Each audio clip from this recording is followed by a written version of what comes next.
गेल्या 13 वर्षापासून रखडलेला मुंबई गोवा राष्ट्रीय महामार्गाचा पुन्हा एकदा प्रश्न ऐरणीवर आलाय। सध्या पावसाळ्याचे दिवस आहेत आणि पहिल्याच पावसामध्ये या मुंबई राष्ट्रीय गोवा महामार्गावर असंख्य खड्डे पडल्याची या ठिकाणी परिस्थिती आहे। आपण बघताय हे माणगाव तालुक्यातलं लोणेरे विभागातील या राष्ट्रीय महामार्गावरील ही परिस्थिती आहे।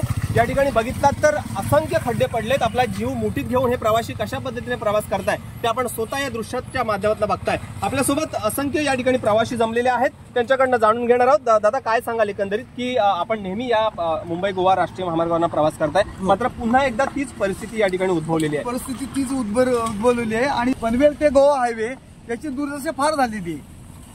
याच्याकडे कोण लक्ष द्यायला तयार नाही। नितीन गडकरी साहेबांनी देखील मार्च महिन्यामध्ये हवाई पाहणी केली आणि त्यांनी डेडलाईन दिली होती की येत्या काही दिवसांमध्ये ह्या वाहतुकीसाठी हा जो महामार्ग आहे तो पूर्ण होईल, मात्र ते देखील फॉर्म दिलं।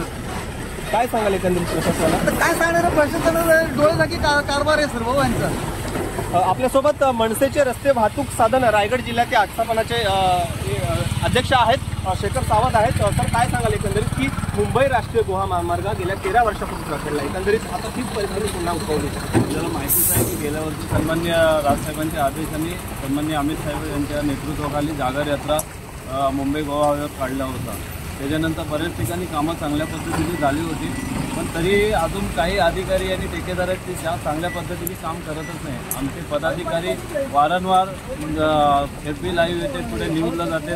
आपण पाहू शकता की इकडची जी कामं आहेत, खड्डे बघा किती आहेत। एखादा रात्रीचा बाईक सवार असेल तर त्याचा जीव गेला तर कोण त्याला जबाबदार राहील मला सांगा। आणि यांचे जे साईड शोल्डर पट्टी आहेत ते किती उंच आहेत, म्हणजे ठेकेदार कशा पद्धतीने काम करतात आणि हे अधिकारी काय ऑफिसमध्ये खुर्च्यांवर बसलेत आणि इथे जे बाईकवाले जे प्रवास करतात, मोठ्या गाडीवाले ते प्रवास करतात स्वतःचा जीव धोक्यात टाकून, आणि हे अधिकारी आपल्या ऑफिसमध्ये AC मध्ये बसलेले आहेत। मला वाटतं महाराष्ट्र नवनिर्माण सेना परत एकदा हा आंदोलन मागच्या वेळेला सन्माननीय अमित साहेब ठाकरे यांनी सांगितलं होतं की आज शांततेचं आंदोलन आहे, जागर यात्रा, त्याच्यानंतर आक्रोश होईल।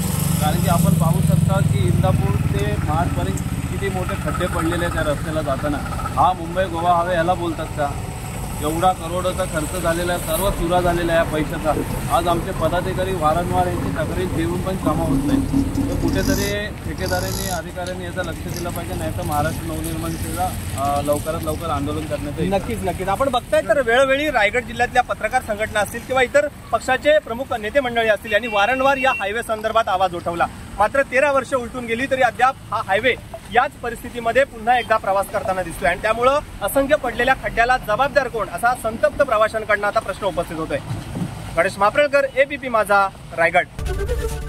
ABP माझा, उघडा डोळे बघा नीट।